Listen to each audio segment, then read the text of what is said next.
حسبنا اللہ ونعم الوکیل، نعم المولا ونعم النصیر، ثم الصلاة والسلام علی سید الانبیاء والمرسلین، خاتم النبیین ورحمۃ للعالمین، الملقب بطٰہٰ و یاسین، شفیع المذنبین، ابی القاسم محمد وأہل بیتہ الطیبین الطاہرین المعصومین المظلومین المنتجبین، ولعنۃ اللہ علی اعدائہم اجمعین، اما بعد فقد قال اللہ سبحانہ تعالی وتبارک فی کتابہ المبین وقولہ الحق، بسم اللہ الرحمن الرحیم، یا ایہا الذین آمنوا استجیبوا للہ وللرسول اذا دعاکم لما یحییکم۔ صلوات پڑھیں محمد اور آل محمد پر۔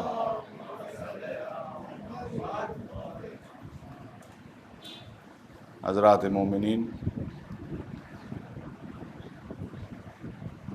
قرآن مجید کی ایک مختصر سی آیت میں نے آپ کے سامنے پڑھی ہے، اور اسی کے ذیل میں چند باتیں آپ کے سامنے رکھنا ہیں،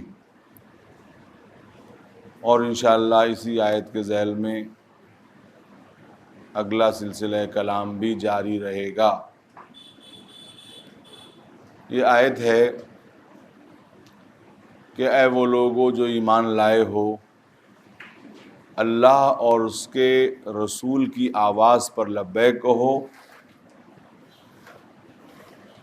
پیغام پر لبیک کہو، وہ پیغام جو تم کو زندگی دیتا ہے، وہ پیغام جو تم کو حیات دیتا ہے۔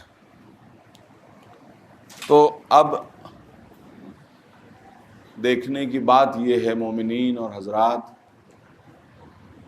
کہ یہ بات کہی کس سے جا رہی ہے؟ یہ انہی سے کہی جا رہی ہے جو زندہ ہیں، اور یہ کہا جا رہا ہے کہ یہ پیغام تمہیں زندگی دے گا۔ تو زندہ کو کون سی زندگی ملے گی؟ وہ تو خود ہی زندہ ہے۔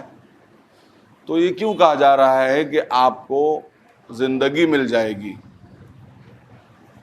تو یقیناً اس سے پتہ چلتا ہے کہ جو ہماری زندگی ہے یہ کچھ اور ہے، اور قرآن جس زندگی کی بات کر رہا ہے وہ کوئی اور زندگی ہے، اور شاید وہ کوئی زیادہ بلند زندگی ہے جس کی بات قرآن کہہ رہا ہے۔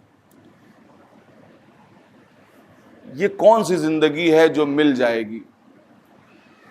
دیکھیے، ہم لوگ جس معاشرے میں رہتے ہیں، ہم معاشرے کے لیے پیدا کیے گئے ہیں، معاشرے کے بغیر ہم زندہ نہیں رہ سکتے۔ جس طرح ہماری ایک زندگی ہے اسی طرح معاشرے کی بھی ایک زندگی ہے، سماج کی بھی ایک زندگی ہے۔ جس طرح انسان بیمار ہوتا ہے اسی طرح معاشرہ بھی بیمار ہوتا ہے۔ جس طرح انسانوں کا علاج کیا جاتا ہے اسی طرح معاشرے کا بھی علاج کیا جاتا ہے، اور جس طرح اگر انسان کی بیماری کو چھپایا جائے تو وہ صحت مند نہیں ہو سکتا، اسی طرح معاشرے کی بیماری کو بھی اگر چھپایا جائے تو معاشرہ صحت مند نہیں ہو سکتا۔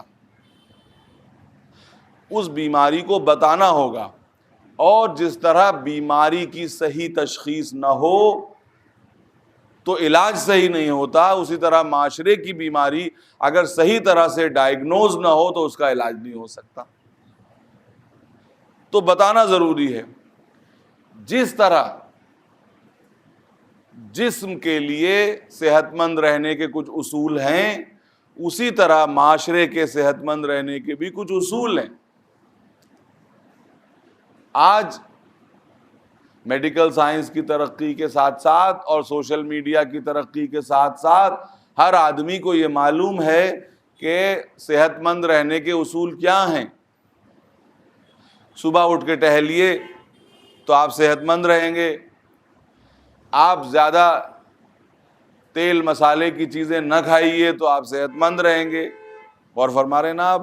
تو یہ سب چیزیں صحت کے اصول ہیں۔ اسی طرح معاشرے کی صحت کے بھی کچھ اصول ہیں۔ مثلاً معاشرے کی صحت کا ایک اصول یہ ہے، معاشرے کی صحت کے لیے جاہل کا خاموش رہنا ضروری ہے، عالم کا بولنا ضروری ہے۔ اگر کسی معاشرے میں جاہل بولنے لگے اور عالم خاموش ہو جائے تو سمجھیے کہ یہ معاشرہ بیمار معاشرہ ہے، بیمار سماج ہے۔ صحت مند معاشرے میں اتنا مضبوط نہیں ہوتا کہ وہ کمزور کے اوپر دست درازی کرنے لگے، اس کا ہاتھ اور اس کی زبان اس تک جانے لگے۔ صحت مند معاشرے میں دینے والا دے کے تکبر نہ کرے اور لینے والا لینے میں شرم نہ محسوس کرے، کیونکہ اس پر ذمہ داری ہے کہ وہ دے اور لینے والے کا حق ہے کہ وہ لے۔ بیمار معاشرہ وہ ہوتا ہے جس کو احساس نہیں ہوتا، فیلنگ۔ دیکھیے ڈاکٹر آپ کو چیک کرتے ہیں اور اس میں کبھی کبھی ایسا بھی ہوتا ہے کہ آپ کی فیلنگ کو چیک کرنے کے لیے آپ کے اسکن پہ کوئی چیز پرک کی جاتی ہے، سوئی چبھائی جاتی ہے۔ آپ کو احساس ہوا کہ ہاں، اس کے معنی یہ ہیں کہ زندگی ہے۔ اب معاشرے کے لیے بھی معاشرے کی فیلنگز کو چیک کرنے کے لیے کبھی کبھی پرک کیا جاتا ہے کہ دیکھیں معاشرے میں ظلم ہوا، معاشرے کو احساس ہوا یا نہیں۔ زیارت وارثہ میں ایک جملہ ہے، دیکھیے، وہ معاشرے کی صحت، معاشرے کی زندگی اور معاشرے کی موت کو بتاتا ہے۔ لعن اللہ امتن قتلت کا ولعن اللہ امتن ظلمت کا۔ یہ بات آپ سمجھ گئے کہ اس امت پر لعنت جس نے آپ پر ظلم کیا، اس امت پر لعنت جس نے آپ کے اوپر، جس نے آپ کو قتل کیا۔ ولعن اللہ امتن سمعت بذالک فرضیت بے، اس امت پر بھی لعنت ہو جس نے اس ظلم کو سنا اور وہ اس پر راضی رہ گئی۔ اگر راضی ہو گئی اس کا مطلب اس کے اندر سینسٹیونیس نہیں پائی جا رہی ہے، تو یہ اس کے مرض کی علامت ہے، یہ اس کی موت کی علامت ہے۔ اس لیے کہ جب معاشرہ صحت مند ہوتا ہے تو اس کے اندر سینسٹیوٹی پائی جاتی ہے۔ تو میرے دوستو، میرے بزرگوں، یہ جو آیت کہہ رہی ہے اللہ اور اس کے رسول کی آواز پر لبیک کہو، یہ تمہیں زندگی دیتی ہے، تو یہ زندگی تمہاری معاشرتی زندگی کی بات ہو رہی ہے، تمہاری انڈیویجول، تمہاری فرد کی زندگی کی بات نہیں ہو رہی ہے۔ فرد کی زندگی کے طور پہ تو تم زندہ ہو، مگر معاشرے کے طور پر بھی تم زندہ ہو جاؤ۔ ایک مقام پر قرآن کہتا ہے یا ایھا الذین آمنوا آمنو، اے ایمان والو ایمان لاؤ۔ ابھی جس کے پاس ایمان ہے وہ کیا ایمان لائے گا؟ قرآن ہی تو کہہ رہا ہے کہ اے ایمان والو ایمان لے کے آؤ۔ تو ایمان والو ایمان لے کے آؤ کا کیا مطلب ہے؟ کہ پہلی بات جو کہا گیا آمنو، وہ اس لیے کہا گیا کہ تمہیں یہ دعویٰ ہے کہ تم مومن ہو، تو لو ہم بھی مانے لیتے ہیں کہ تم مومن ہو، لیکن اب تم جب مومن بن گئے ہو تو ایمان کے اصلی تقاضے بھی تو پورے کرو جو ایمان کا تقاضے کی ضرورت ہے۔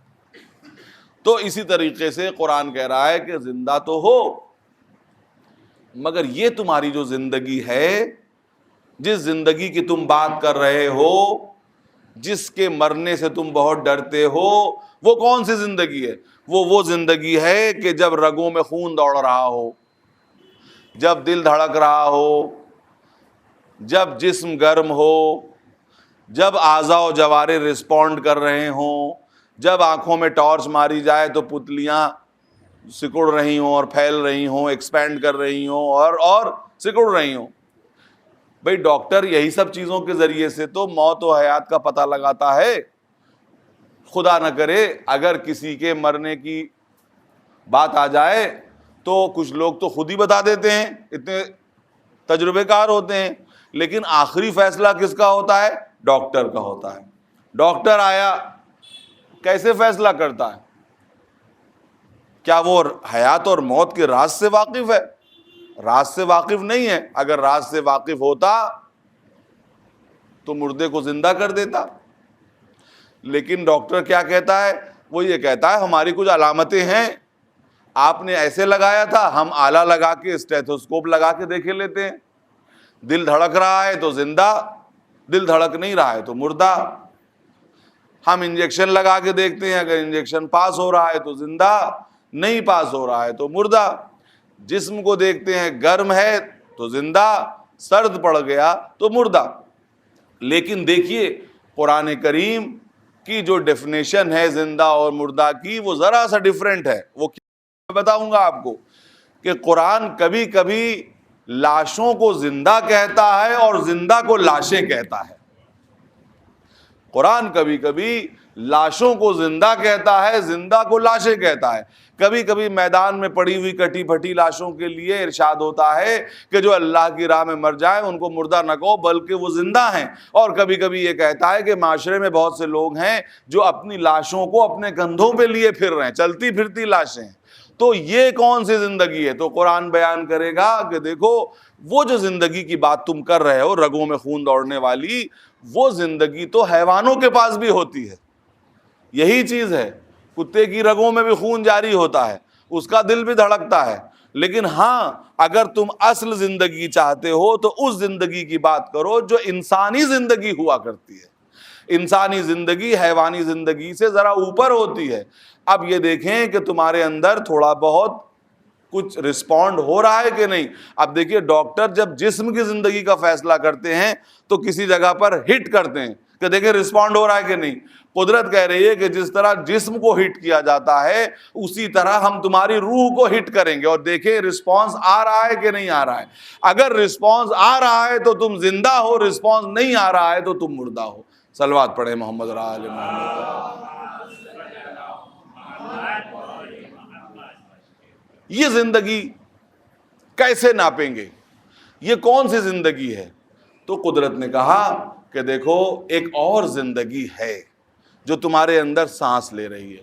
وہ کون سی زندگی؟ وہ تمہارے ضمیر کی زندگی، وہ تمہاری فطرت کی زندگی۔ یہ فطرت کی زندگی کیسی ہوتی ہے؟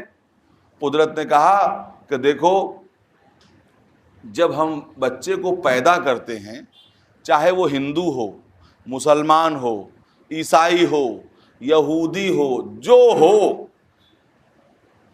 جب پیدا ہوتا ہے تو فطری طور پر برائی سے نفرت کرتا ہے، اچھائی کی طرف جھکتا ہے۔ آپ بتائیے بچہ جھوٹ بولتا ہوا پیدا ہوتا ہے یا دنیا میں جھوٹ سیکھتا ہے؟ دنیا میں سیکھتا ہے۔ جب ذرا سا شعور پیدا ہوتا ہے، جب بولنے لگتا ہے تو وہ کیا بولتا ہے؟ سچ بولتا ہے کہ جھوٹ بولتا ہے؟ سچ بولتا ہے۔ جھوٹ کون سکھاتا ہے؟ سماج، معاشرہ، ماں باپ، اعزاء، اقربا۔ اور کبھی کبھی تو یہ نوبت آ جاتی ہے کہ بچہ دروازے پہ آ کے کہتا ہے کہ پاپا کہہ رہے ہیں کہ پاپا گھر میں نہیں ہیں۔ تو آپ نے دیکھا کہ اس جھوٹ کو بھی اس نے سچ بنا کے پیش کیا، کیونکہ اسے سچ کے علاوہ کچھ آتا نہیں۔ یہ کیا ہے؟ یہ نور فطرت ہے۔ دنیا کا بڑے سے بڑا چور، دنیا کا بڑے سے بڑا مرڈر کرنے والا جب پہلی دفعہ چوری کرنے جاتا ہے، جب پہلی دفعہ مرڈر کرنے جاتا ہے تو گھبراتا ہے، پریشان ہوتا ہے، اس کے ہاتھ پیر کانپتے ہیں۔ کیوں؟ اس لیے کہ ایک اندر ضمیر بیٹھا ہوا ہے جو اسے ملامت کر رہا ہے۔ کیوں صاحب یہ ہوتا ہے یا نہیں ہوتا؟ ہوتا ہے، ضرور ہوتا ہے۔ کوئی بہت بڑا پروفیشنل مرڈر کرنے والا جب پہلی دفعہ مرڈر کرنے جاتا ہے تو گھبراتا ہے، پریشان ہوتا ہے۔ کیوں پریشان ہوتا ہے؟ اس لیے کہ ایک ضمیر ہے جو اسے ملامت کر رہا ہے، جو اس سے کہہ رہا ہے کہ یہ بری چیز ہے مت کرو، لیکن وہ ضمیر کی آواز کو نہیں سنتا اور مرڈر کر دیتا ہے۔ جب کر دیتا ہے اور دوسری دفعہ جاتا ہے تو وہ آواز پھر آتی ہے، مگر وہ تھوڑی سی دھیمی ہو جاتی ہے۔ کیوں دھیمی ہو جاتی ہے؟ کہ پہلی دفعہ جب کہا تھا تو اس نے نہیں مانا تھا، پھر تیسری دفعہ مرڈر کرنے جاتا ہے پھر وہ آواز آتی ہے، یہاں تک کہ جرم کرتے کرتے ایک ایسی منزل آ جاتی ہے کہ جہاں پر صرف جرم رہ جاتا ہے، احساس جرم ختم ہو جاتا ہے۔ جب احساس جرم ختم ہو جاتا ہے تو قرآن اس کے لیے ڈیتھ سرٹیفکیٹ لکھ دیتا ہے کہ اب یہ مر چکا ہے۔ کیونکہ احساس جرم ہی سے تو یہ امید تھی کہ تم واپس آ جاؤ گے زندگی کی طرف۔ اب جب احساس جرم ختم ہو گیا تو تمہاری زندگی بھی ختم ہو گئی۔ صلوات پڑھیں محمد اور آل محمد۔ میرے دوستو، میں آپ سے کہتا ہوں، سب ماشاءاللہ صاحبان ضمیر ہیں، اگر صبح اٹھ کے آپ ایک بچے کو بے خطا ایک تھپڑ مار دیں تو آپ دن بھر اس احساس جرم میں مبتلا رہیں گے کہ ہم نے ایسا کیوں کیا. یہ کیا ہے؟ یہ ضمیر کی آواز ہے کہ ہم نے ایسا کیوں کیا, ہم نے ایسا ظلم کیوں کیا. یہ کیا ہے؟ یہ ضمیر رسپونڈ کر رہا ہے. دیکھا جاتا ہے, ٹیسٹنگ ہوتی ہے کہ دیکھیں اس میں زندگی ہے یا نہیں. اگر زندگی ہے تو گناہ کے ساتھ احساس گناہ بھی پایا جائے گا, اور اگر زندگی نہیں ہے تو گناہ تو ہوگا مگر بے حیائی اتنی ہوگی کہ احساس گناہ نہیں ہوگا. اور جب ایسا ہو جائے تو پلٹ کے آنے کی گنجائش نہیں. لیکن اگر رمق حیات باقی ہے, دیکھیے ڈاکٹر آپ سے کیا کہتا ہے کہ اگر زندگی تھوڑی بھی ہے تو ہم صحت مند کر سکتے ہیں, لیکن مر گیا تو پھر ہم کیسے صحت مند کر سکتے ہیں. اسی طریقے سے اللہ کے منتخب بندے, اگر انسان میں تھوڑی سی بھی رمق حیات باقی ہے, فطرت میں, ضمیر میں تھوڑی سی زندگی باقی ہے تو وہ صحت مند ہو سکتا ہے, اور اگر تھوڑی سی بھی زندگی نہیں باقی ہے تو پھر صحت مند ہونے کی امید بھی نہیں ہے. ابھی میں مصائب نہیں پڑھ رہا ہوں, لیکن میں بتانا چاہتا ہوں کہ ضمیر کی زندگی ہوتی کیا ہے یہ میں بتا دوں, اور کیسے ضمیر کیسے رسپونڈ کرتا ہے وہ میں بتا دوں. جب میدان سالبیہ میں نے عرض کیا, ابھی مصائب نہیں پڑھ رہا ہوں, انشاءاللہ 15-20 منٹ کے بعد اس کی منزل آئے گی. منزل سالبیہ پر حر نے آ کے امام حسین کو روکا, منزل سالبیہ پہ حر نے آ کے امام حسین کو روکا اور ان کی لجام پر ہاتھ ڈال دیا. تو امام حسین نے کیا فرمایا کہ حر, جو اس وقت کا عربی کا محاورہ تھا کہ اے حر تیری ماں تیرے ماتم میں بیٹھے, تو یہ کیا کر رہا ہے.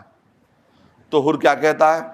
حر کہتا ہے کہ اگر تمام عرب میں کسی اور نے میری ماں کا نام اس طرح لیا ہوتا تو میں بھی اس کا نام لیتا, اس کی ماں کا نام لیتا, مگر میں کیا کروں کہ آپ کی ماں تو ایسی ماں ہے کہ کوئی مسلمان رہتے ہوئے بغیر وضو کے ان کا نام بھی نہیں لے سکتا. بس امام حسین نے محسوس کر لیا کہ گناہگار تو ہے مگر رمق حیات اس میں ابھی باقی ہے, ابھی تھوڑی سی زندگی باقی ہے.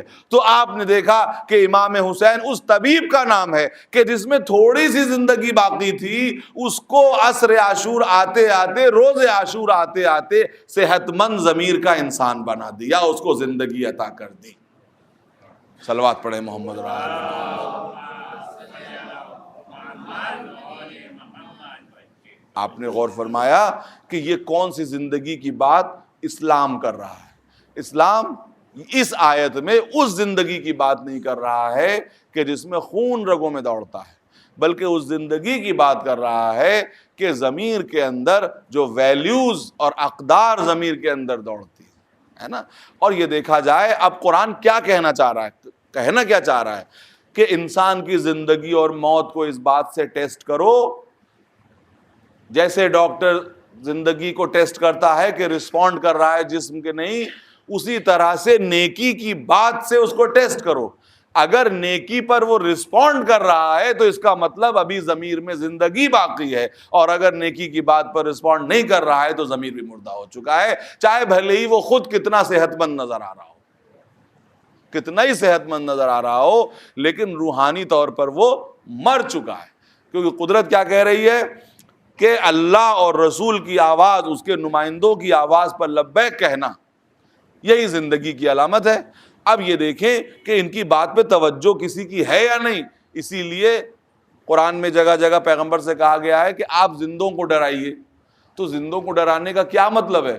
کیا رسول اللہ جو ہیں, رسول اسلام قبرستان میں جا کے ڈراتے تھے؟ وہ تو انہی لوگوں میں ڈراتے تھے, تو زندوں میں ڈرائیے کا کیا مطلب ہے؟ انہی لوگوں کو ڈرائیے جو ہدایت قبول کرنے کی صلاحیت رکھتے ہیں.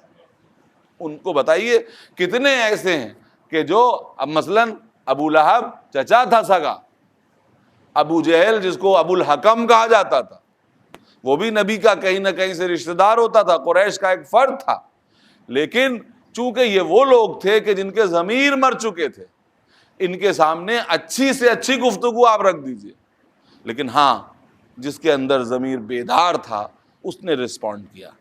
اور فرما رہے ہیں آپ تو یہ زندگی اس زندگی کے علاوہ ہے. اب کوئی اس زندگی پر عمل کرتے ہوئے اللہ اور رسول کی آواز پر لبیک کہتے ہوئے اگر دنیا سے چلا جائے تو قرآن کی نظر میں وہ قیامت تک زندہ ہے، اور اگر کوئی اس پر لبیک نہ کہے تو وہ جائے کہ غذا بھی کھا رہا ہو، ٹہل بھی رہا ہو، لیکن قرآن کی نظر میں وہ چلتی پھرتی لاش ہے جو اپنی لاش کو کندھوں پہ لیے ہوئے پھر رہا ہے۔ یہ قرآن کی ڈیفینیشن ہے۔ میں سمجھتا ہوں کہ شاید یہ بات اچھی طرح سامعین کی اذہان عالیہ تک پہنچ گئی ہے۔ ایک مرتبہ صلوات پڑھیں محمد اور آل محمد پر۔ آپ نے غور فرمایا؟ اور دوسری بات یہاں پہ جو بات کہی جا رہی ہے، ایک تو روحانی زندگی کی بات کی جا رہی ہے اور دوسرے سماجی زندگی کی بات کی جا رہی ہے کہ تمہارا سماج کتنا بیدار ہے۔ یہ دیکھو، آپ کا صحت مند ہونا جتنا ضروری ہے اس سے زیادہ ضروری ہے سماج کا صحت مند ہونا۔ ایک ایسا سماج جہاں عدل و انصاف برقرار ہو، ایک ایسا سماج کہ جہاں برابری کی حکمرانی ہو، ایک ایسا سماج کہ جہاں پر کمزور کو دبایا نہ جائے، ایک ایسا سماج جو مضبوط کی عزت کو آسمان پر نہ پہنچا دے۔ تو یہ تمام چیزیں ضروری ہیں۔ اگر یہ نہیں ہے تو یہ سمجھ لیجئے کہ آپ کتنے ہی باعزت کیوں نہ ہوں، آپ کتنے ہی صحت مند کیوں نہ ہوں، آپ اس سماج میں عزت کی زندگی نہیں جی سکتے جس زندگی میں۔ اور دیکھیے، انبیاء کے آنے کا مقصد، اولیاء کے آنے کا مقصد، ائمہ کے آنے کا مقصد یہی تھا کہ ایک اچھا سماج بنے، ہے نا، اور انسان جو حیوان بن گیا ہے وہ حیوانیت سے انسانیت کی طرف آ جائے۔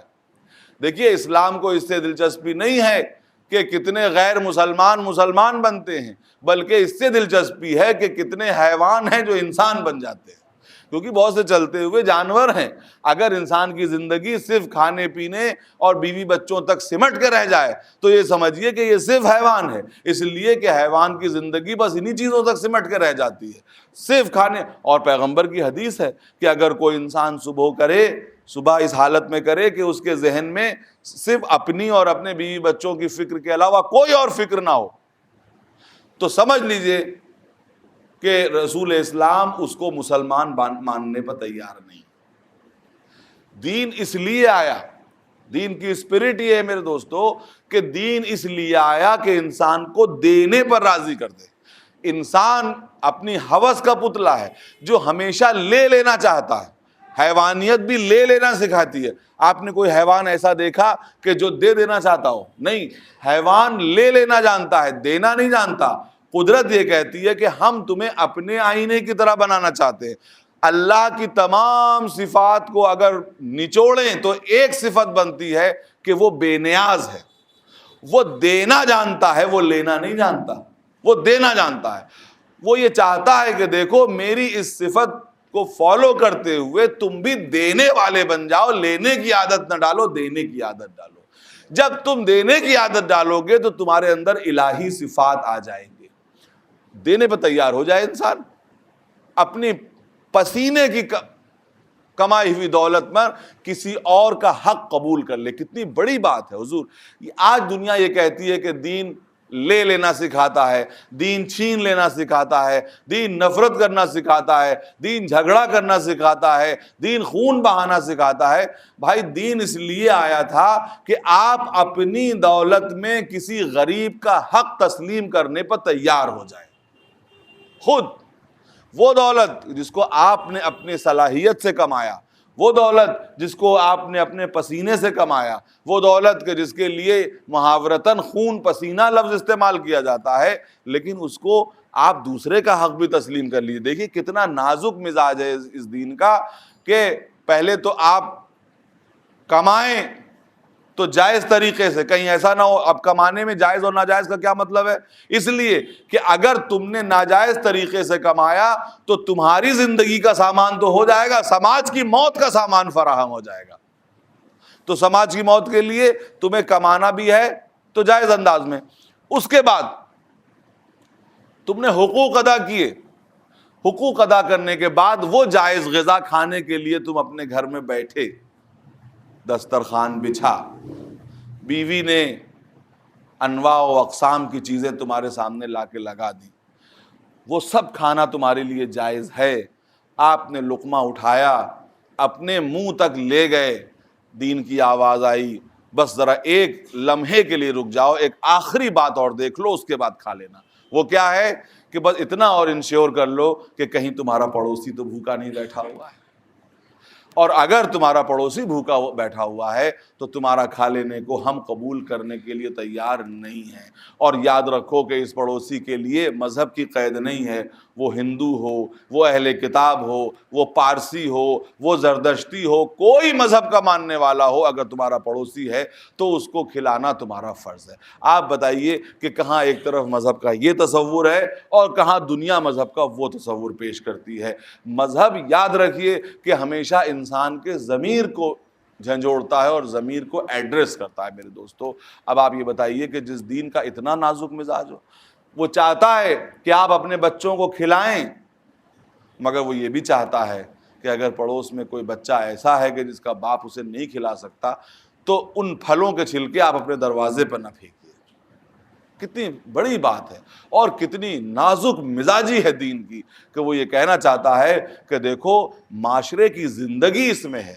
تمہارا جسم کھا کے خوش ہوتا ہے لیکن معاشرہ کھلانے پر بہتر بنتا ہے۔ اگر کھلا کے کھاؤ گے تو دیکھو جسم کے تقاضے بھی پورے ہو جائیں گے، روح کے تقاضے بھی پورے ہو جائیں گے۔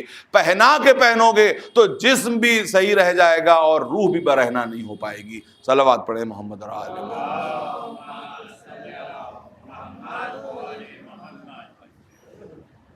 اللہ اور رسول کی آواز پہ لبیک کہو، یہ تمہیں زندگی دیتی ہے۔ کبھی کبھی ایسا بھی ہوتا ہے کہ انسان اللہ اور رسول کی آواز سے فرار کرتا ہے اور یہ سوچتا ہے کہ وہ زندگی کی طرف جا رہا ہے، جبکہ وہ زندگی کی طرف نہیں جاتا، اس وقت وہ موت کی طرف جاتا ہے، اس وقت وہ موت کی طرف جاتا ہے، لیکن لگتا اسے ایسا ہے کہ وہ زندگی کی طرف جا رہا ہے۔ آپ دیکھیے کہ پیغمبر بلا رہے ہیں، کہاں بھاگے چلے جا رہے ہو؟ میدان جنگ سے۔ لیکن کچھ لوگ ہیں جو یہ سمجھ رہے ہیں کہ میدان جنگ سے بھاگ کے جائیں گے تو زندگی ملے گی، جبکہ پیغمبر یہ بتا رہے ہیں کہ زندگی تو ہمارے پاس ہے، وہاں کہاں زندگی تمہیں ملے گی۔ اللہ اور رسول کی آواز پہ لبیک کہو کہ تب زندگی ملے گی۔ یہ کیسی زندگی ہے جو چند سانسوں کی تلاش میں تم جا رہے ہو؟ اور آپ دیکھیے عجیب بات ہے کہ اگر کوئی میدان جنگ میں اپنی جان دے دے، البتہ آپ یہ سمجھ لیں کہ یہاں پہ میں جنگ کا تذکرہ کر رہا ہوں اس لیے نہیں کہ دین جنگ سکھاتا ہے، بلکہ اس لیے کہ جب کسی کے اوپر دنیا میں ڈیفنس کا رائٹ ہر ایک کو دیا گیا، چاہے وہ چھوٹی سی چھوٹی مخلوق ہو، چیٹی ہو، اگر آپ اسے تنگ کریں گے تو وہ آپ کو کاٹ لے گی۔ اب جب چیٹی کاٹے تو آپ یہ نہ کہیے کہ چیٹی آتنکوادی ہو گئی ہے، بلکہ اسے اللہ نے ڈیفنس کا رائٹ دیا۔ تو اب ڈیفنس میں اگر کوئی اپنی جان دے دے، قدرت یہ کہہ رہی ہے کہ وہ زندہ ہے، اور ہم اسے ایسا اعزاز دیں گے کہ جو اعزاز ہم نے کسی کو نہیں دیا، اسے غسل و کفن سے بھی پاک کر دیں گے۔ آپ کو معلوم ہے نا کہ ہر ایک کو ضرورت ہے غسل و کفن کی۔ کوئی انسان کتنا ہی پاک و پاکیزہ ہو، ادھر روح اور جسم میں جدائی ہوئی، ادھر اس کا جسم نجس، چاہے وہ ابھی ساتھ غسل کر کے نکلا ہے اور ادھر اس کی سانس کا رشتہ ٹوٹا، وہ نجس۔ لیکن شہید کی کیا شان ہے کہ وہ ادھر سانس کا رشتہ ٹوٹا، وہ قیامت تک کے لیے پاک ہو گیا، اسے کفن کی بھی ضرورت نہیں ہے۔ وہی خون میں بھرا ہوا لباس اس کا کفن ہے، وہی اس کا جنازہ غسل کیا ہوا پاک و پاکیزہ ہے۔ آپ غور فرمائیں، کسی بڑے سے بڑے عالم، کسی بڑے سے بڑے مجتہد کو بھی یہ سٹیٹس اسلام نے عطا نہیں کیا۔ یہ فقہ ہے، دیکھیے فقہ ہے، اس میں مجھے کہنے کا کوئی حق نہیں ہے، کوئی سٹیٹس نہیں عطا کیا۔ یہ کیوں اتنا بلند ہوا؟ اس کی وجہ یہ ہے کہ اس نے جو جان دی ہے، یہ اپنے جسم کی جان دی ہے سماج کی زندگی کے لیے۔ سماج میں سب کی ضرورت ہے، سماج میں ڈاکٹر کی بھی ضرورت ہے، سماج میں انجینئر کی بھی ضرورت ہے۔ آپ بس تھوڑی دیر متوجہ رہیں، میں 10 منٹ کے اندر انشاءاللہ مجلس کو ختم کر رہا ہوں۔ سماج کو ڈاکٹر کی بھی ضرورت ہے، سماج کو انجینئر کی بھی ضرورت ہے، سماج کو بزنس مین کی بھی ضرورت ہے، سماج کو ہر ایک کی ضرورت ہے، مگر یاد رکھیے سماج میں یہ سب چیزیں اسی وقت ہیں جب سماج میں امن قائم ہو. آپ بزنس حضور کب کریں گے؟ جب امن قائم ہوگا تبھی تو کریں گے. اور اگر سماج میں امن ہی نہ قائم ہو تو آپ اپنے گھر میں بیٹھیں گے. ڈاکٹر علاج تبھی تو کرے گا کہ جب امن قائم ہو. انجینئر بلڈنگ تبھی تو بنائے گا جب سماج میں امن قائم ہو. تو یہ تمام لوگ محتاج ہیں سماج کے امن کے، اور سماج کا امن محتاج ہے شہیدوں کے خون کا، کیونکہ وہ شہید اپنے خون کے ذریعے سماج میں امن قائم کر دیتا ہے. کرتا ہے کہ نہیں کرتا ہے؟ جب وہ امن قائم کر دیتا ہے تو ہم سب کو اپنے اپنے ہنر کو دکھانے کا موقع مل جاتا ہے، چاہے کوئی بھی ہو.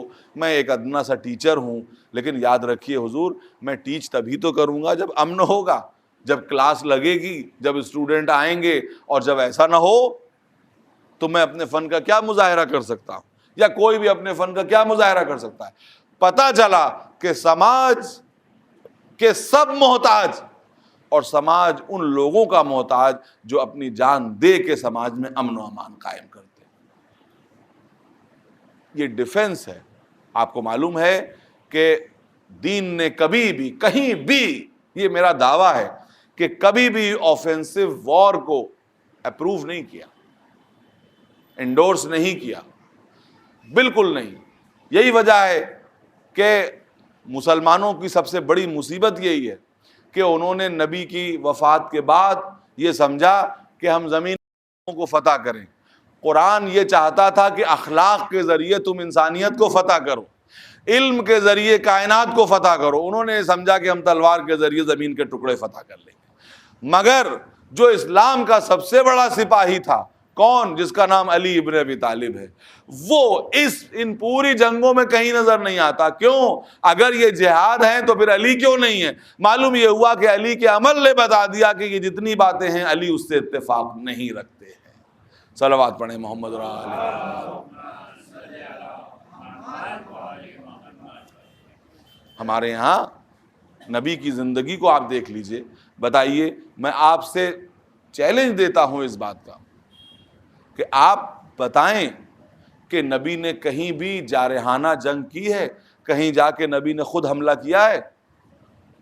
میں اس مجلس کے بعد اگر آپ حضرات کی خواہش ہوگی تو میں 5 منٹ بیٹھا رہوں گا، 10 منٹ بیٹھا رہوں گا، مجھ سے سوال کیجئے. یہ عجیب بات ہے کہ ہمارے یہاں یہ چلن ہو گیا ہے کہ ذاکر نے مجلس پڑھی اور اس کے بعد وہ چل دیا. اگر خدا نخواستہ کسی نے سوال کر لیا تو کہا جاتا ہے کہ کتنی بڑی بے ادبی کر دی. اے حضور، یہ تو بتائیے کہ آپ غلام کس کے ہیں؟ غلام اس کے ہیں جو ممبر پہ کہتا تھا سلونی قبل ان تفقدونی. اس کے غلام بننے کا دعویٰ کرتے ہیں، اور آپ میں خود اتنی صلاحیت نہیں کہ جو پڑھ رہے ہیں اسی کے اوپر سوالوں کا سامنا کر سکے. تو کم سے کم اتنا تو صلاحیت آپ کے اندر ضرور ہونی چاہیے کہ جو کچھ آپ ممبر سے بیان کر سکتے ہیں، کر رہے ہیں، زیر ممبر اس پر سوالوں کا سامنا کر سکیں. اور دیکھیے، میں اپنے اس مختصر سے مجمع کے سامنے ہاتھوں کو جوڑ کے یہ کہنا چاہتا ہوں کہ اگر آپ ذاکرین کی حالت کو سدھارنا چاہتے ہیں تو آپ سوال پوچھنے کی رسم کو جاری کیجئے. اس لیے کہ جب آپ سوال پوچھنے لگیں گے تو وہ تیاری کر کے آنے لگیں گے. آپ نے سوال پوچھنا بند کر دیا، انہوں نے پڑھنا بند کر دیا. صلوات پڑھیں محمد اور آل محمد. تو آپ پوچھئے، ہم بتائیں گے کہ نبی نے کہیں جا کے کہیں چڑھ کے جنگ کی؟ آپ نے جا کر کے کسی ملک پر چڑھائی کی؟ ساری جنگیں کہاں ہوئی؟ مدینے کے قریب. مدینے کے قریب جنگ ہونے کا مطلب یہ ہے کہ دشمن خود آیا تھا جنگ کرنے. خود نبی کہیں جنگ کرنے کے لیے نہیں گئے تھے. تو میرے دوستو، قدرت یہ کہہ رہی ہے کہ زندگی صرف، یہ سمجھ لیجئے، زندگی صرف وہ زندگی نہیں ہے کہ جو رگوں میں خون بن کے دوڑتی ہے. زندگی صرف وہ زندگی نہیں ہے جو دل میں دھڑکن بن کے رہتی ہے. زندگی صرف وہ زندگی نہیں ہے جو جسم میں حرارت بن کے رہتی ہے، بلکہ زندگی وہ ہے کہ جو سماج کے امن و انصاف کی امین بن جائے. اسی لیے کبھی کبھی زندہ رہ کے زندگی دی جاتی ہے اور کبھی کبھی جان قربان کر کے زندگی دی جاتی ہے تاکہ معاشرہ زندہ رہ سکے. عزیزو، میرے دوستو، اگر امام حسین کی قربانی نہ ہوتی تو یہ اسلام آج آپ کو اس طرح سے نظر نہ آ رہا ہوتا. یہ حسین کی قربانی ہے. کوئی مجھ سے سوال کر سکتا ہے کہ اسلام میں اور امام حسین میں یہ ڈائریکٹ رشتہ کیا ہے؟ تو میں آپ کو بتا دوں کہ رسول اسلام سے یعنی رسول اسلام کے بعد اور واقعہ کربلا سے پہلے بدھ کی جمعے کی نماز بدھ کو پڑھائی گئی، 2 کی بجائے صبح کی نماز 4 رکعت پڑھائی گئی، یہ سب شریعت اسلام سے کھلواڑ ہو رہا تھا، جبکہ ابھی نبی کو گئے ہوئے کتنے دن ہوئے تھے؟ آج بتائیے 1400 برس گزر گئے ہیں، آج کسی امام میں یہ ہمت ہے کہ 2 کے بجائے 4 رکعت نماز پڑھا دے؟ کسی امام میں یہ ہمت ہے کہ جمعے کی نماز بدھ کو پڑھا دے؟ آخر یہ کیوں ہوا؟ کہا یہ حسین ابن علی کا کارنامہ ہے کہ جب سے کربلا ہوئی اس کے بعد لوگوں نے شریعت سے کھلواڑ کرنا چھوڑ دیا۔ یہ کربلا کا کارنامہ ہے میرے دوستو، اور اس کے لیے امام حسین نے کیسے لوگوں کو جمع کیا تھا، جو جسمانی زندگی کو زندگی نہیں سمجھتے تھے، ابدی زندگی کو زندگی سمجھتے تھے۔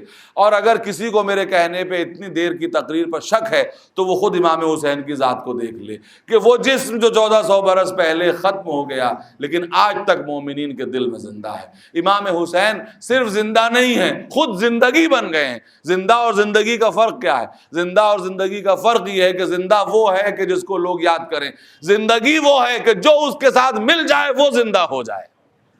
جس زمین پر حسین قدم رکھ دیں وہ زمین زندہ ہو جائے، جن خیموں میں قیام کر لیں وہ قیام زندہ ہو جائے۔ جانور کبھی قابل ذکر نہیں ہوتے لیکن جس جانور پر حسین سوار ہو جائیں وہ آج تک زندہ ہو جائے۔ یہ کیا ہے؟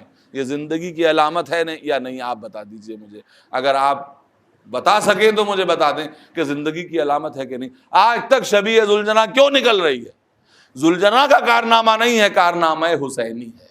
بس یہاں تک اگر میں بات کو لے آیا تو میں اپنے بالکل محترم مجمع کے سامنے ہاتھ جوڑ کے یہ کہوں کہ میرے دوستو، آپ نے شبیہ ذوالجناح تو بنائی، بے شک صحیح بنائی، لیکن کیا نہ بہتر ہوتا کہ اپنے کرداروں کے اندر، اپنے ضمیر کے اندر امام حسین کے کردار کی شبیہ بھی بنانے کی کوشش کرتے تاکہ کربلا کا مقصد پورا ہو جاتا۔ اگر کسی جانور نے کوئی کارنامہ انجام دیا ہے تو ہم اس کا بھی حق ادا کرتے ہیں۔ یہ کون جانور ہے؟ یہ وہ جانور ہے کہ جو حسین کی طرح 3 دن کا بھوکا و پیاسا تھا۔ یہ وہ جانور ہے کہ جس کے لیے امام حسین نے کہا تھا کہ میرے اسب باوفا آخری وقت میں مجھے وہاں تک پہنچا دے کہ جو میری آخری منزل ہے۔ امام کے ساتھ ہر موقع پر یہ جانور موجود ہے۔ اللہ اکبر۔ تو آپ بتائیے کہ اس کی یاد منائی جا سکتی ہے؟ تو جب اس کی یاد منائی جا سکتی ہے تو جس نے سب کو زندگی دی اس کی یاد منانا بدعت کیسے ہو سکتا ہے؟ ارے اس کی یاد ہی سماج کی زندگی کی علامت ہے۔ جب تک ہم اس کو یاد کرتے رہیں گے یہ سماج زندہ رہے گا۔ جس دن ہم نے اس کی یاد کو فراموش کر دیا اس دن یہ سماج ختم ہو جائے گا۔ دیکھیے یہ قربانی بہت بلند ہے، اس قربانی کو دوبارہ کرنے کی ضرورت نہیں ہے، اس کی یاد منانے کی ضرورت ہے۔ میں آپ کو بتا دوں، جیسے فوجیں ہیں، فوجیں پریکٹس کرتی ہیں لیکن جو عظیم جنگ ہوتی ہے اس کی پریکٹس نہیں کی جاتی، اس کی یاد منائی جاتی ہے۔ اسلام میں 2 قربانیاں ہیں۔ ایک قربانی وہ ہے کہ جب جناب ابراہیم نے اپنے بیٹے کو زیر خنجر لٹایا ایک دمبا آ گیا، جیسے ہی دمبا آیا تو وَفَدَيْنَاهُ بِذِبْحٍ عَظِيمٍ کہ حضرت اسماعیل بچ گئے۔ تو کہا اس کی یاد مناؤ اور اس کو انیکٹ کرو، اس کی پریکٹس کرو، قیامت تک دمبے ذبح کیے جاتے رہیں گے، قیامت تک بکرے ذبح کیے جاتے رہیں گے، قیامت تک ناقے اور اونٹ ذبح کیے جاتے رہیں گے اس قربانی کی پریکٹس کرنے کے لیے۔ لیکن جو کچھ کربلا میں ہوا وہاں پر نبی زادہ خود زیر خنجر آ گیا، تو اب یہ کہا گیا کہ دیکھو وہ تھی کہ جس کی پریکٹس کی ضرورت تھی، یہ قربانی وہ ہے کہ جس کی یاد منانے کی ضرورت ہے۔ اس کی یاد منائی جاتی رہے گی۔ کیوں ہم منائیں اس کی یاد؟ اس لیے مناؤ کہ اس کی یاد مناتے رہو گے تو سماج میں زندگی کی رمق باقی رہے گی۔ جب تک اس کی یاد مناؤ گے مظلوم سے محبت باقی رہے گی، ظالم سے نفرت باقی رہے گی، اور سماج کی زندگی کے لیے دونوں جذبے بہت اہم ہیں۔ مظلوم یعنی ظالم پنپنے نہ پائے اور مظلوم جانے نہ پائے۔ یہ اگر ہمیں دکھتا ہے تو خدا کی قسم کربلا میں دکھتا ہے۔ امام حسین جس طرح یزید پوری تیاری کے ساتھ آیا تھا، امام حسین بھی پوری تیاری کے ساتھ آئے تھے۔ جنگ کی تیاری کے ساتھ نہیں آئے تھے، انسانیت کا ثبوت دینے کے لیے آئے تھے، اسی لیے اپنے ساتھ بچوں اور عورتوں کو لے کر کے آئے تھے۔ جنگ کرنے آئے ہوتے تو عورتوں بچوں کو لے کے نہ آتے، لیکن امام حسین اس تیاری سے آئے تھے تاکہ دشمن کے چہرے سے نقاب نوچ لے کہ دشمن صرف دشمن نہیں بلکہ درندہ ہے، دشمن صرف دشمن نہیں بلکہ حیوان ہے، اگر حیوان نہ ہوتا تو یہ میرا علی اصغر کے ساتھ کو لے کر کے پانی مانگتے وقت کیا ری ایکشن ہونا چاہیے تھا۔ میرے دوستو یاد رکھیے، ہرملہ کی خباثت نفس پردے میں رہ جاتی اگر خون علی اصغر نہ ہوتا۔ دیکھیے اگر جب عام حالات ہوتے ہیں تو انسانوں کا کیریکٹر سامنے نہیں آ پاتا، جب حالات بگڑتے ہیں تو اچھوں کا کیریکٹر بھی سامنے آتا ہے، بروں کا کیریکٹر بھی سامنے آتا ہے۔ تو ہرملہ کی خباثت کو سامنے لانے کے لیے خون علی اصغر کی ضرورت تھی۔ یہ امام حسین کی قیادت تھی میرے دوستو کہ ایک ایک شخص جو کربلا میں ہے اس کا نام آج لکھا ہوا ہے اور اس کی انفرادیت بھی دنیا کو پتا ہے کہ وہ کون ہے، کیا ہے، ورنہ 72 کی فوج کی اہمیت ہی کیا تھی۔ بس میں کہتا ہوں کہ 6 مہینے کے بچے کی کیا شخصیت ہوتی ہے، لیکن امام حسین نے اس کی شخصیت کو اتنا آسمان پہ پہنچایا کہ آج UNO کی بلڈنگ پہ حضرت علی اصغر کا تذکرہ لکھا ہوا ہے۔ یہ کیسا معصوم سپاہی ہے حسین کا کہ جس نے خود بتایا میرے دوستو، بس یہ سمجھ لیجئے کہ زندگی کیا ہوتی ہے۔ آخری بات سن لیجئے اور بات کو ختم کروں گا۔ علی اصغر نے بتایا کہ زندگی کیا ہوتی ہے۔ قرآن یہی تو کہہ رہا ہے، اللہ اور رسول کی آواز پہ لبیک کہو، اسی کا نام زندگی ہے نا۔ تو جب امام حسین کے پاس کوئی نہ رہا تو ایک مرتبہ لشکر یزید کے پاس جا کے کہتے ہیں حل من ناصر ینصرنا، کیا کوئی حسین کی مدد کرنے کے لیے تیار ہے؟ بس یہ سننا تھا کہ لشکر یزیدی کی طرف سے تو کوئی جواب نہ آیا، لیکن خیمے سے ایک شور گریہ برپا ہوا۔ گھوڑا بڑھا کے پہنچے در خیمہ پر، اے بہن میری زندگی میں یہ کیسا گریہ ہوا؟ کہا کہ بھیا ادھر آپ نے کہا حل من ناصر ینصرنا، ادھر بیشیر نے اپنے آپ کو جھولے سے گرا دیا۔ گویا یہ بچہ کہہ رہا ہے بابا کوئی لبیک کہنے والا نہیں ہے تو میں لبیک کہنے والا موجود ہوں، زندگی میرے ساتھ موجود ہے، میں چھوٹا سا ہوں لیکن بابا زندگی میرے اندر جلوہ گر ہے۔ اے بابا آپ مجھے اپنے ہاتھوں پہ لے تو چلیے، ہاں کیا ہوا کہ میں چچا عباس کی طرح خود نہیں جا سکتا، میں بھیا علی اکبر کی طرح خود نہیں جا سکتا، لیکن بابا ایک دفعہ اپنے ہاتھوں پہ لے تو چلیے، اگر فوج یزیدی کا نقشہ نہ الٹ دوں تو مجھے علی اصغر نہ کہیے گا۔ امام حسین نے ہاتھوں پہ لیا، اللہ اکبر۔ روایت کہتی ہے کہ راوی کہتا کا امام حسین دامن میں کچھ چھپا کے لا رہے ہیں۔ ہم نے یہ سوچا کہ شاید حسین قرآن لا رہے ہیں، لیکن عزیزو قرآن نہیں، قرآن ناطق کا ایک چھوٹا سا پارہ لے کے آ رہے تھے۔ لشکر یزید کے سامنے پہنچے، ایک مرتبہ دامن کو ہٹایا، ایک کملایا ہوا بچہ نکلا کہ جس کو ہاتھوں پہ بلند کیا ہے فوج ذوالفقار، اس کی ماں کا دودھ خشک ہو گیا ہے، 3 دن کا بھوکا ہو پیاسا، جاں بلب ہو چکا ہے میرا بچہ۔ یہ نہیں کہا کہ کل ہم نے تمہیں پانی پلایا تھا 1000 کے لشکر کو، آج میرے بچے کو پلا دو، بس اتنا کہا اس کو 2 بوند پانی سے سیراب کر دو، اور اگر تم سمجھتے ہو کہ میں اس کے ذریعے پانی پیوں گا تو لو میں اسے لٹائے دیتا ہوں۔ جانے کس دل سے حسین نے تھوڑی دیر کے لیے اس بچے کو جلتی ہوئی زمین پہ لٹایا اور فوراً اٹھا لیا، اتنا کہا اے بیٹا تم ولی خدا کے لال ہو، تم خود بتا دو کہ تم کتنے پیاسے ہو۔ یہ سننا تھا کہ بچے نے بڑی مشکل سے اپنی چھوٹی سی زبان نکالی اور اپنے ہونٹوں پہ پھرانا شروع کر دی۔ عزادارو قیامت آ گئی، کوئی کھڑے کھڑے رو رہا ہے، کوئی بیٹھے بیٹھے رو رہا ہے۔ عمرو بن سعد کہتا ہے ہرملہ حسین کے کلام کو منقطع کر دے۔ کیسے منقطع کر؟ 3 پھل کا تیر علی اصغر کی طرف رہا کر دے۔ عزادارو وہ تیر رہا ہوا، بچے نے اپنے گردن پہ لیا۔ ارے پیاسے بچے کے گردن میں کتنا خون تھا؟ صرف اتنا خون تھا کہ ایک چلو میں آ گیا۔ حسین نے وہ چلو لیا، اپنے چہرے پر ملا کا روز قیامت اپنے نانا کے سامنے اسی طرح سے جاؤں گا، خون علی اصغر میرے چہرے پر ہوگا۔